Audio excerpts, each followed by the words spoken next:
Assalamualaikum warahmatullahi wabarakatuh. Perkenalkan, nama saya Muhammad Wahyu Adinata, semester 5, Teknik Informatika, Universitas Cendekia Abhidharma. Di sini saya akan menjelaskan materi tentang dasar multimedia dan pengantar multimedia. Definisi multimedia. Perkataan multimedia adalah kata gabungan kepada dua perkataan utama yaitu multi dan media. Multi yang berarti banyak, media yang berarti alat untuk menyampaikan atau saluran untuk tujuan berkomunikasi. Sejarah multimedia. Sejarah multimedia dimulai pada tahun 1945 dengan penemuan ENIAC, salah satu komputer elektronik pertama. Kemudian, pada tahun 1951, UNIVAC menjadi komputer pertama yang memiliki kemampuan untuk menyimpan data dalam bentuk magnetik pada sebuah pita. Pada tahun 1960-an, teknologi kaset video dan kaset audio menjadi populer dan memungkinkan orang untuk merekam dan menyimpan suara dan video dalam bentuk analog. Selain itu, penggunaan grafik vektor dan bitmap juga mulai dikembangkan untuk membuat gambar dan ilustrasi digital. Pada abad ke-21, teknologi multimedia semakin maju dengan munculnya teknologi seperti streaming video, virtual reality, augmented reality, dan pengenalan suara dan wajah. Apa itu multimedia? Multimedia adalah sarana media yang di dalamnya terdapat perpaduan, kombinasi berbagai bentuk elemen informasi seperti teks, grafik, animasi, video, interaktif maupun suara sebagai pendukung untuk mencapai tujuan. Jenis multimedia. Pertama, interaktif. Pengguna dapat melakukan kontrol dan mengakses berbagai elemen dalam multimedia untuk nantinya akan ditampilkan. Yang kedua, hyperaktif. Jenis ini memiliki struktur dari elemen-elemen terkait dengan pengguna yang dapat mengarahkannya.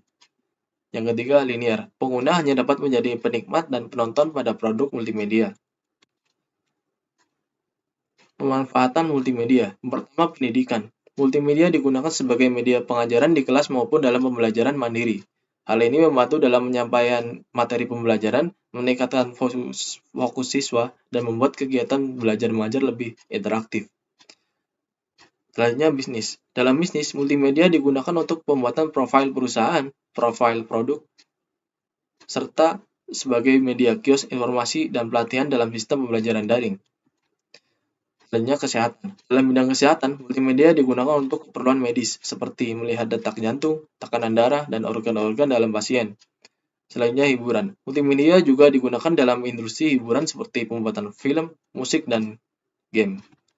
Karakteristik multimedia. Yang pertama, interaktif. Multimedia memungkinkan pengguna untuk berpartisipasi secara aktif dalam pengalaman. Hal ini dapat mencakup pengguna tombol interaktif, elemen pilih sendiri, petualangan dalam cerita, atau konsep yang merespon input pengguna. Selanjutnya, dinamis. Karakteristik dinamis multimedia menunjukkan bahwa konten dapat berubah dan beradaptasi. Misalnya, elemen-elemen pada layar dapat bergerak atau konten dapat berubah bentuk pada tindakan pengguna atau kondisi tertentu. Selanjutnya, integrasi media. Multimedia mencakup integrasi berbagai jenis media seperti teks, gambar, suara, dan video. Selanjutnya, kualitas. Kualitas multimedia mencakup resolusi tinggi, suara berkualitas, dan gambar yang tajam. Masa depan multimedia. Pertama, realitas virtual atau VR. Realitas virtual adalah teknologi yang menciptakan pengalaman pengguna yang sepenuhnya impresif dalam lingkungan yang disimulasikan. Masa depan multimedia dapat melibatkan peningkatan penggunaan VR dalam berbagai konteks termasuk hiburan, pendidikan, pelatihan, dan bahkan pertemuan virtual. Selanjutnya, kecerdasan buatan (AI). Integrasi kecerdasan buatan dalam multimedia dapat membuka pintu untuk pengalaman yang lebih personal dan disesuaikan. AI dapat digunakan untuk analisis data, rekomendasi konten, serta penyesuaian otomatis berdasarkan perilaku pengguna. Selanjutnya, streaming 4K dan lebih tinggi. Peningkatan resolusi menjadi 4K dan bahkan lebih tinggi adalah tren penting dalam konteks multimedia. Hal ini mencakup streaming video dan gambar dengan resolusi yang sangat tinggi, memberikan pengguna pengalaman visual yang lebih tajam dan mendalam. Tantangan multimedia. Yang pertama, kapasitas file. Tantangan ini terkait dengan ukuran besar file multimedia, terutama dalam hal video dan gambar berkualitas tinggi. Kapasitas yang besar dapat mengakibatkan kendala penyimpanan dan transfer data. Selanjutnya, ketersediaan bandwidth. Ketersediaan bandwidth mengacu pada beberapa cepat dan seberapa banyak data yang dapat ditransfer melalui jaringan. Ketersediaan bandwidth yang sangat rendah dapat menyebabkan buffering, penurunan kualitas, atau bahkan ketidakmampuan untuk memutar konten dengan lancar.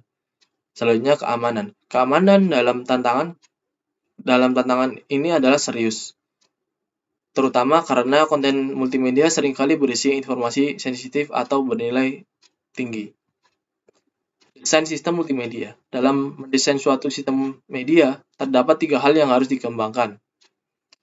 Yang pertama, media. Media yang paling tepat untuk suatu task, lingkungan yang tepat untuk media tersebut, efek yang diharapkan dengan mengkombinasikan media-media tersebut.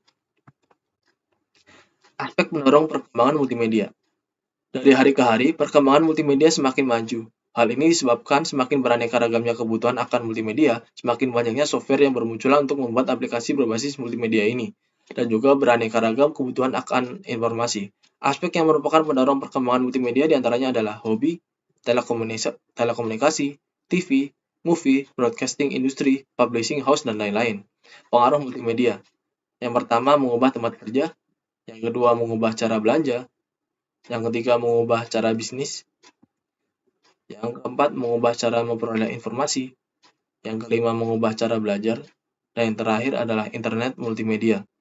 Kesimpulannya, dalam era belajar yang terus berkembang seiring teknologi, multimedia memainkan peran kunci dalam meningkatkan pengalaman pembelajaran yang memfasilitasi perkembangan siswa.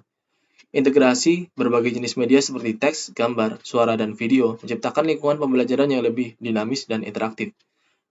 Multimedia membuka pintu untuk eksplorasi kreatif, pemahaman mendalam, dan penerapan konsep dalam berbagai konteks. Perkembangan teknologi seperti realitas virtual atau VR, kecerdasan buatan AI, dan streaming resolusi tinggi semakin memperkaya pengalaman multimedia dan pembelajaran. Hal ini memberikan peluang untuk eksplorasi konsep-konsep yang kompleks, simulasi realitas, dan personalisasi pembelajaran sesuai dengan kebutuhan masing-masing individu. Teknologi multimedia memberikan keleluasaan untuk mengakses dan berbagi informasi dengan cara yang lebih efisien dan menarik. Pembelajaran tidak lagi terbatas pada pembacaan teks statis. Sebaliknya, siswa dapat terlibat dalam simulasi animasi dan presentasi multimedia yang memungkinkan mereka belajar dengan cara lebih menyenangkan dan efektif. Sekian dari saya, apabila ada kesalahan, mohon maaf. Wassalamualaikum warahmatullahi wabarakatuh.